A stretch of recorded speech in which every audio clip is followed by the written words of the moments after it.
জানালে বলো। আজ আমি বাসন সজ্জায় প্রবেশ করতে পারছি না মাগো। কিন্তু কেন?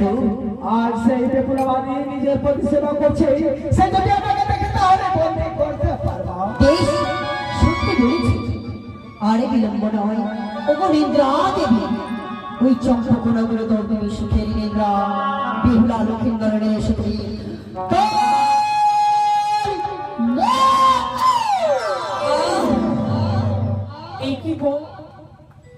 আজ যেন হঠাৎ করে আমার দুই নয়নে ঘুম আসে ঠাকুর। আমি কি আমার স্বামীর সেবা করতে পারবো না?